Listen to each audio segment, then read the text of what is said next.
And, if you want to work on him, he's worth working on. He can win. He can win at high levels. So here we are. We've got Goldust.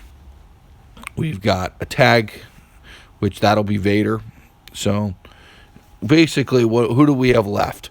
We have four of my favorite characters in the game, basically. We've got Luger, Warrior, Vader, and Nash. So who's the one who's going to get it here? We'll save Warrior for Doink.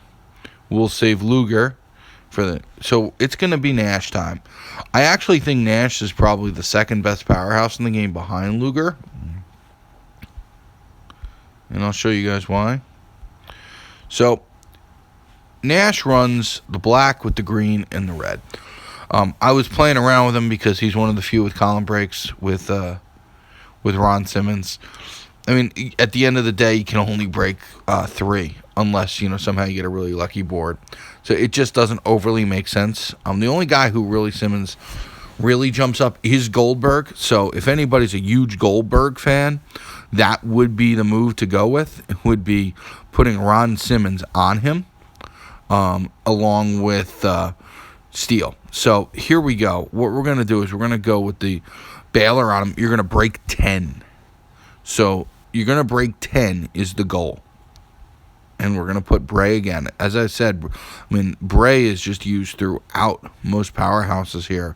There's a lot of crossover. So you got an 8 and a 9 charge. So when you're doing it on turn 2, remember, you're only looking for 7 and 6, which may seem a lot, but look, you can match up as much as you can here. When it's 7 and 6, you can go one break could possibly set up a 3 match. So there's a variety of ways to go about the choose black. So fortunately, we do have that match. So it's been somewhat lucky.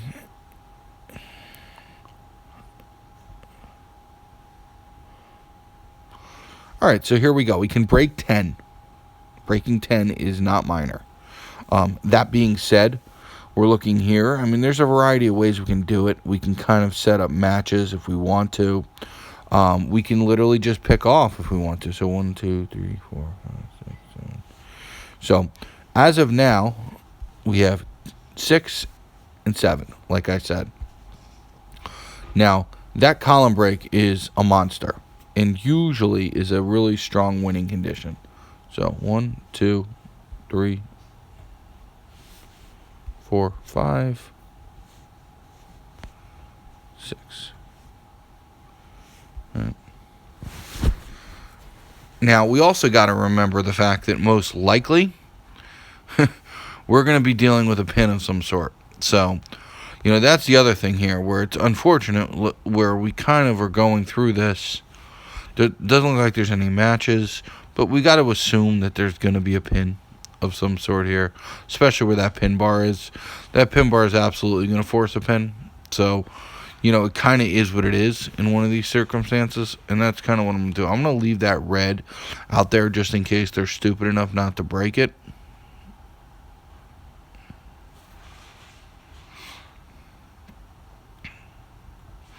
So usually you can set up a cascade or something along those ilk, but it just doesn't in this circumstance pay to do it. So here we are.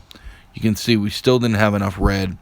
We're at the choose column breaks. Ideally, you want to make them horizontal, and you want to make them in a situation where they knock out as much of red as possible. But here we are. What did we just talk about? There isn't a whole lot of red, but we can avoid at least loot gems. So that's what we'll do. I'm also looking to see if we can kind of get as much as we can with the black, and that's what I probably should have done that, because the black would have been recharged if I moved it in the middle. But, I didn't. I forced this one through, and I really messed it up.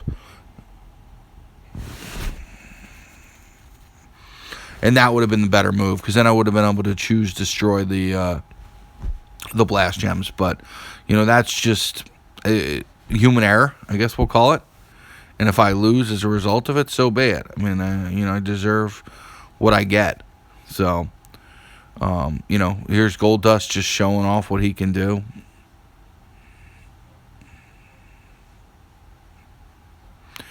And I'm sure they got Arn on him. So, it's not going to be overly pleasant. Now, with such a low charge, knowing that he's probably going to hit me with his finisher, what I'm going to do here is I'm going to try to see, you can see what I'm doing.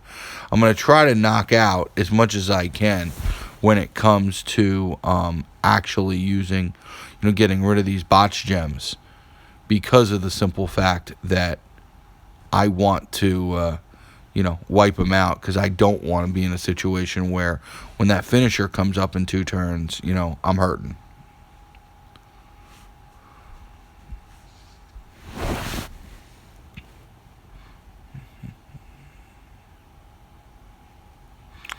See, fortunately,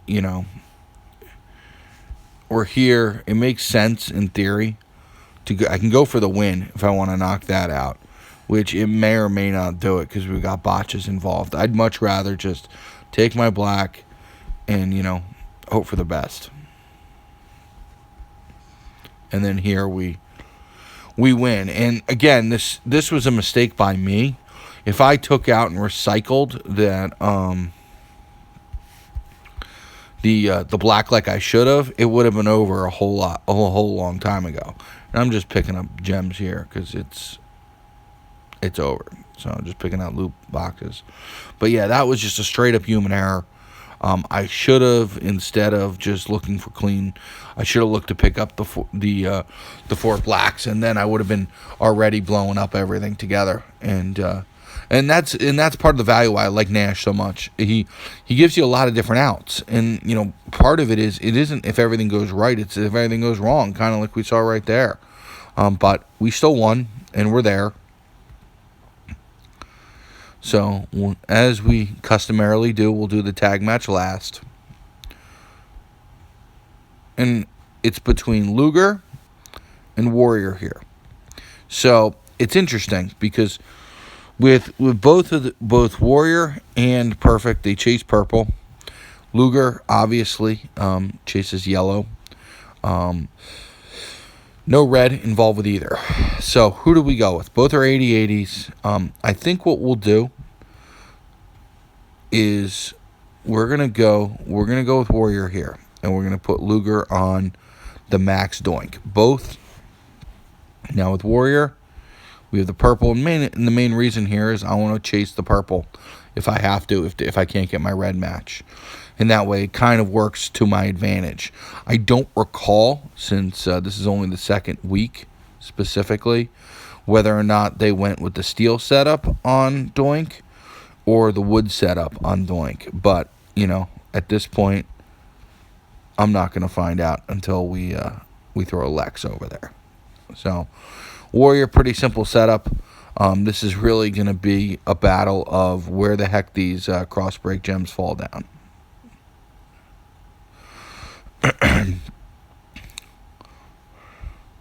Warrior running Sting and Jeff Max, and this is a really, really nice board for the Warrior, because we have a lot of red we're going to knock out, and there's Hennig with his purple, or rather with his green, which really puts a whole lot of importance at this point on specifically what happens. And this actually is a really nice board for us in the fact that it'll allow us to not only hit the purples to refill, but also will knock out a bunch of cross breaks. So Hennig will break it just like he just did, so that was expected.